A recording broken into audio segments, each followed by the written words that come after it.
Rodrigo kontak The Reds, siap gantikan Luis Diaz. Rencana Arsenal untuk mendatangkan Rodrigo Goes dari Real Madrid di bursa transfer musim panas ini tampaknya tidak akan berjalan semulus yang diharapkan. Pasalnya, Liverpool dilaporkan telah dihubungi oleh perwakilan winger asal Brasil tersebut, menyusul keputusan Luis Diaz untuk meninggalkan Anfield. Rodrigo siap tinggalkan Madrid, Arsenal prioritas utama. Meski menjadi bagian integral dari kesuksesan Madrid, termasuk 3 gelar La Liga dan 2 Liga Champions, Rodrigo dikabarkan siap mencari tantangan baru. The Athletic melaporkan bahwa pihak manajemen Los Blancos dan pelatih anyar Xabi Alonso terbuka untuk menjualnya.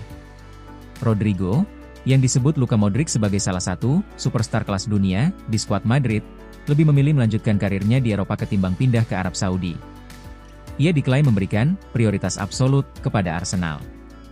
Bahkan, pelatih Arsenal Mikel Arteta siap mengakomodasi permintaan Rodrigo untuk bermain di sayap kiri, meski posisi tersebut sudah ditempati Gabriel Martinelli. The Gunners juga rela membayar lebih dari harga yang diminta Madrid, yakni sekitar 90 juta euro, sekitar 78 juta pound atau 1,6 triliun rupiah, namun Arsenal tak sendiri. Menurut laporan TBR Football, agen Rodrigo telah menghubungi sejumlah klub top Eropa, termasuk Liverpool, Manchester City, Chelsea, PSG, dan Bayern Munchen. Satu permintaan Liverpool yang hambat langkah AC Milan dapatkan Chiesa. AC Milan dilaporkan sangat berminat untuk mendatangkan Federico Chiesa. Namun, satu syarat transfer dari Liverpool membuat Rossoneri masih mempertimbangkan langkah ini. Pada bursa transfer musim panas 2024, Liverpool berhasil merekrut Federico Chiesa dari Juventus dengan harga yang cukup terjangkau, yaitu 12 juta euro. Harapan tinggi disematkan kepada Chiesa untuk memberikan dampak positif. Tetapi kenyataannya, performanya di lapangan terbilang mengecewakan. Winger asal Italia ini jarang mendapatkan kesempatan bermain di bawah asuhan Arne Slot.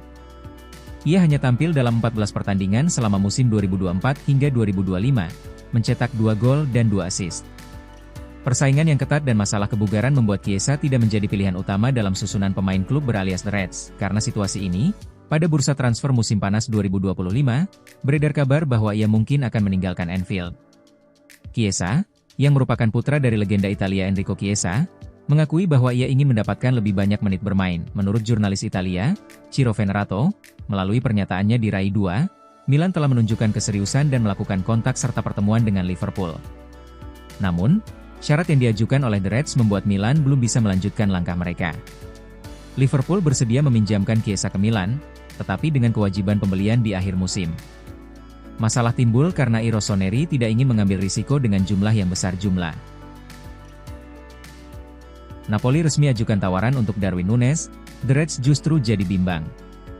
Napoli akhirnya mengambil langkah konkret dalam perburuan striker anyar mereka dengan mengajukan tawaran resmi kepada Liverpool untuk mendatangkan Darwin Núñez. Tawaran tersebut bernilai 951 miliar rupiah ditambah 95,1 miliar rupiah dalam bentuk bonus, yang kini tengah dipertimbangkan oleh manajemen Anfield. Bagi Liverpool, proposal ini menjadi titik krusial dalam strategi transfer musim panas mereka. Darwin Núñez, yang diboyong dari Benfica pada tahun 2022 dengan nilai potensial mencapai 1,9 triliun rupiah, belum sepenuhnya menunjukkan performa konsisten di lini depan skuad The Reds.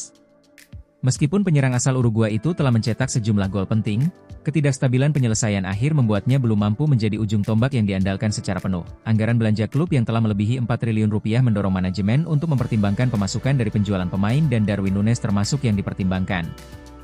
Namun, menurut laporan dari Corriere dello Sport, Liverpool masih berharap nilai penjualan Núñez berada di kisaran 1,14 triliun rupiah hingga 1,33 triliun rupiah. Mereka tidak akan tergesa-gesa menyetujui tawaran jika nilainya tidak sesuai dengan ekspektasi. Jika Napoli merasa harga Núñez terlalu tinggi, mereka bisa dengan cepat mengalihkan fokus penuh pada Luka, dan ini bisa membuat Liverpool kehilangan satu-satunya peminat serius sejauh. Alisson Becker, Liverpool berarti hidup bagi saya. Alisson Becker menikmati perasaan bahwa dia tidak hanya mempertahankan gawang ketika dia bermain di Anfield, tetapi ribuan orang di belakangnya. Sekarang juara 2 kali Liga Premier dan dengan 7 penghargaan utama secara keseluruhan, kiper Brasil itu telah memperkuat warisan bagus dengan Liverpool sejak bergabung dengan klub dari AS Roma pada 2018. Dipuja oleh penggemar dan rekan satu tim, kualitas Alisson yang konsisten selama 7 musim terakhir telah menempatkannya di jajaran stoppers terbaik The Reds. Sentimen apresiasi itu sangat dibalas oleh nomor satu itu sendiri, yang berkembang dengan tanggung jawab yang dia rasakan ketika mengenakan warna-warna Liverpool. Setiap pertandingan yang saya mainkan adalah spesial. Setiap kali Anda bermain di Anfield adalah spesial. Setiap kali Anda mendengarkan lagu kebangsaan itu istimewa, katanya dalam dokumentasi LFC. Karena atmosfer, karena sejarah, dan saya merasa sangat nyaman bermain di sana. Saya tidak tahu apakah itu karena saya telah melakukan itu selama 6 atau 7 tahun, tetapi saya merasa sangat baik ketika saya bermain di Anfield. Ketika saya mengenakan seragam Liverpool. Itu adalah hal yang istimewa. Tapi ada tanggung jawab besar, itu tanggung jawab besar. Ini adalah pertukaran antara pemain dan pendukung. Terkadang kami memimpin mereka, terkadang mereka memimpin kami. Terkadang kita mendorong mereka, terkadang mereka mendorong kita.